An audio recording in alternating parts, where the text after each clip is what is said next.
Hey people, welcome and welcome back to my channel. मैं हूं सोनिका।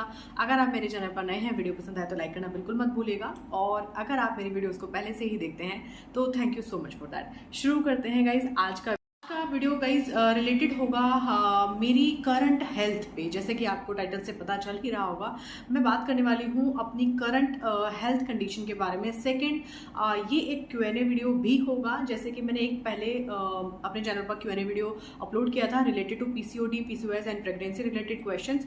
तो अगेन इस वीडियो में भी हम कुछ क्वेश्चंस को इंक्लूड करेंगे। मैंने अपनी एक PCOD प्रेगनेंसी स्टोरी शेयर करी थी, तो अगर आपने वो देखी है तो आप लोगों को मैंने उसमें शेयर किया था कि 2014 में मेरी शादी हुई थी and then I got diagnose to PCOD, polycystic ovarian disease, जिसकी वजह से मैं कंसीव नहीं कर पा रही थी।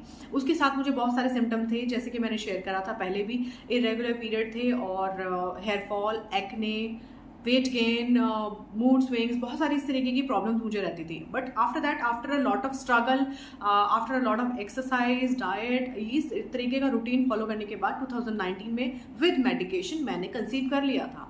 बट आज की डेट में मेरा इट्स बीन 2 years कि मेरा बेबी जो है 2 साल का हो चुका है। अब मेरी PCOD की क्या कंडीशन है वो हम इस वीडियो में देखते हैं। यहाँ पर क्या हुआ कि after a lot of exercise, diet and struggle मैं बोलूँगी, उसके बाद मैंने कंसीव भी कर लिया और डिलीवरी भी हो गई, बेटा भी हो गया। अब क्या हुआ कि after 1 year of delivery I didn't got my period.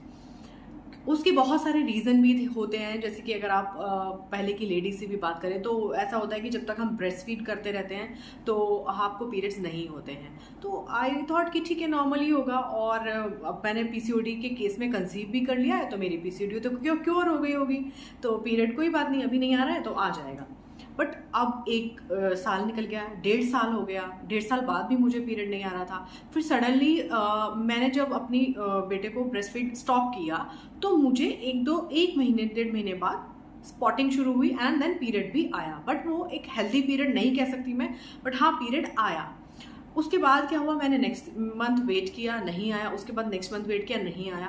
तो आई थॉट कि क्यों ना मैं फिर से चेक करा लूँ, क्योंकि मुझे कुछ सिम्टम्स, मेरा जो सिम्टम्स है जैसे कि weight gain, irregular period and acne, hair fall, ये सारी चीज़ें जो पहले थी उसमें से वेट लॉस तो हो रहा था, वेट गेन नहीं हो रहा था, but acne and hair fall का प्रॉब्लम फिर से स्टार्ट हो गया था। तो आई थॉट कि मैं एक बार फिर से डॉक्टर को मिल लेती हूँ, उनसे पूछ लेती हूँ, अगर ऐसी कोई प्रॉब्लम होगी तो हम मेडिकेशन लेके कर लेंगे।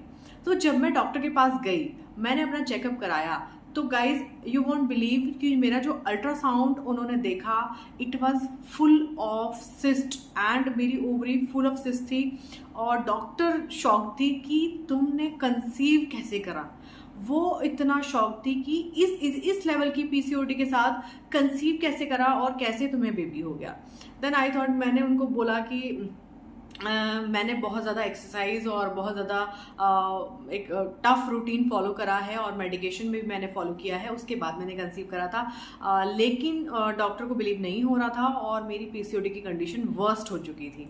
तो गाइज यहाँ पर मैंने क्या किया, फिर मेडिकेशन तो मैंने डॉक्टर को बोला कि अब मुझे क्या करना चाहिए, मुझे पीरियड्स नहीं हो रहा है ये, और इस तरीके के सिस्ट की प्रॉब्लम आप देख ही रहे हैं और मैं नहीं चाहती कि इससे ज़्यादा ये बढ़े। तो डॉक्टर ने मुझे फॉर द टाइम भी मेडिकेशन प्रिस्क्राइब कर दी फॉर पीरियड्स, जो कि आपको भी मालूम होगा, काफ़ी लोगों ने यूज़ करी होगी। 5 days की एक मेडिसिन होती है, वो आपको खानी होती है, उसके बाद आपको पीरियड आ जाता है। तो for temporary solution I adopted that, और मैंने वो मेडिसिन खाई और पीरियड आया and then I felt normal. But again यहाँ पर इस लेवल पर आकर मुझे फिर से यही फील हुआ कि PCOD एक लाइफस्टाइल प्रॉब्लम है। और ये क्यों मुझे लौट करके आई, क्योंकि after delivery till 1 and 1.5 year I was not active at all. I was so depressed, I was so stressed because मेरे पास एक नहीं, मेरे पास 2 जिम्मेदारी थी। अपनी जो मेरी सिजेरियन डिलीवरी हुई थी वो, एंड सेकेंड मेरा बेबी जिसकी टेक केयर मुझे करनी थी। तो आई वॉज सो स्ट्रेस्ड, इसी वजह से मेरे वो सारे सिम्टम्स लौट के आने लगे। और मेरा डाइट जो था मैं बिल्कुल छूट चुका था, बस मुझे इतनी भूख लगती थी, मुझे जो मिल जाता था मैं खा लेती थी। तो यहाँ पर मैं ये पॉइंट आपको क्लियर करना चाहती हूँ गाइस कि ये एक लाइफस्टाइल प्रॉब्लम है और ये टाइम बाउंड नहीं है। इस जिसको ये पीसीओडी की प्रॉब्लम या पीसीओएस की प्रॉब्लम है या हार्मोनल इश्यूज है, उसमें आपको लाइफ टाइम अपना लाइफस्टाइल चेंज करना होगा। ये टेम्पररी या शॉर्ट टर्म पीरियड के लिए नहीं है। तो ये इस वीडियो का मेरा बनाने का पर्पस यही है कि ये कई लोग होते हैं कि हमने 2-3 महीने 6 महीने कोशिश करी, हमें तो कंसीव नहीं हो रहा या हमारा वेट लॉस नहीं हो रहा। तो आप को ये परमानेंट अगर सोल्यूशन चाहिए तो आपको लगे रहना पड़ेगा। डाइट भी, एक्सरसाइज भी, आपको अपने रूटीन को, अपने लाइफ को इस तरीके से ढाल लेना है कि आपको हेल्दी ही खाना है, अनहेल्दी लाइफस्टाइल फॉलो नहीं करना। अब बात आती है कि जो सिम्टम्स मेरे को फिर से आने लगे थे, उनसे लड़ने के लिए मैंने क्या करा। तो सबसे पहली चीज, जो मेरा वेट था वो मैं आपको बता रही हूँ, यहाँ पर मैंने चेक करा था। तो उसको मेंटेन करने के लिए मैंने मैं एक्सरसाइज करना चाहती थी, लेकिन मेरे पास टाइम की शॉर्टेज थी और मेरा बेटा भी बहुत छोटा था उस समय पर, तो मैं घर से बाहर तो नहीं जा सकती थी। जो करना था मुझे घर के अंदर करना था। तो I started yoga. Yes, yoga से मेरी 2 चीज़ मेंटेन हो रही थी। एक तो मेरा ये वेट, और दूसरा स्ट्रेस। जो मुझे बहुत एंग्जाइटी, स्ट्रेस फील होता रहता था बच्चे की टेक केयर करने में, क्योंकि मैं अकेली रहती हूँ और मुझे ही हर चीज़ देखनी होती है। तो उसको हैंडल करने के लिए योगा मुझे बहुत हेल्प कर रहा था। एंड सेकेंड, मैंने थर्ड मैंने क्या किया कि अपना डाइट, मैं बहुत ज़्यादा डाइट तो नहीं कर पा रही थी, लेकिन हाँ कुछ मैंने उसको मोल्ड किया। जैसे कि मैं कुछ हेल्थ ड्रिंक ऐड करती थी, lemon water, chia seed water, कई बार अजवाइन का पानी ले लिया, जिंजर टी ले ली, टर्मरिक टी ले ली, ये सब करने लगी। एंड अपना डाइट के अंदर जैसे कि हाई प्रोटीन मैं अपना डाइट रखती थी। जैसे बेसन चीला ले लिया, मूंग चीला ले लिया, पनीर को मैंने ऐड करना शुरू, क्योंकि मैं बहुत ज़्यादा डाइट नहीं कर सकती थी, क्योंकि मेरा बेटा उस समय बहुत छोटा था, मुझे उसका भी ध्यान रखना होता था।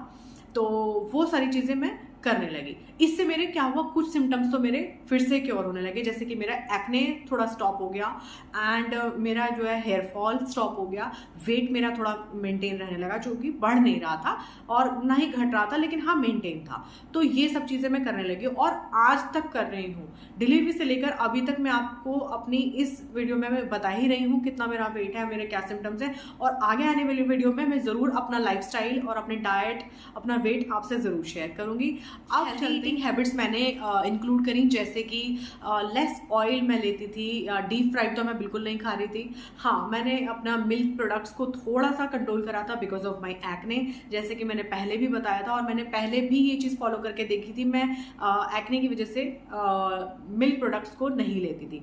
एंड दूसरा, मैंने नॉनवेज को थोड़े दिन के लिए स्टॉप कर दिया है। अभी भी मैं नॉनवेज आइटम्स को नहीं ले रही हूँ। इससे भी मेरी बॉडी में काफ़ी इफेक्टिवली मुझे रिजल्ट्स दिखते हैं। तो ये सारी चीज़ें मैं फॉलो कर रही थी। पहला क्वेश्चन जो यहाँ पर मैं देख पा रही हूँ वो ये है कि एक लेडी है जिनका पीसीओडी डायग्नोज हुआ है, और after a lot of exercise उनका पीसीओडी क्योर हो रहा है, कंट्रोल हो रहा है, लेकिन उनको 5 मिसकैरेजेस उनके हुए हैं अभी तक।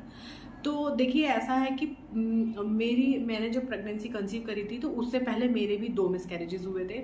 तो मैं भी बहुत घबराई थी, और कहीं ना कहीं मुझे ऐसा लगता था कि पीसीओडी की वजह से मेरा मिसकैरेज हुआ है। और मैं डॉक्टर से भी इस तरीके के क्वेश्चन पूछती थी, तो डॉक्टर ने मुझे एक दिन समझाया कि पीसीओडी का मिसकैरेजेस से लेना देना नहीं है। हाँ, कंसीव करने में पीसीओडी का कनेक्शन है, बट मिसकैरेजेस में और भी बहुत सारे फैक्टर्स होते हैं, जैसे कि आपकी एंडोमेट्रियम थिकनेस कैसी है, आपका ब्लड फ्लो कैसा है, या आपकी अदर रिपोर्ट्स कैसी हैं, ब्लड लेवल क्या है, ये सारी चीज़ें मैटर करती हैं। अब मेरे केस में क्या हुआ था कि मुझे क्लॉटिंग का इशू था, जो कि मेरी एक डॉक्टर ने एक टेस्ट लिखा था, उसके थ्रू वो पकड़ में आया कि मुझे ये प्रॉब्लम है, क्यों मेरा मिसकैरेजेस हो जाते हैं।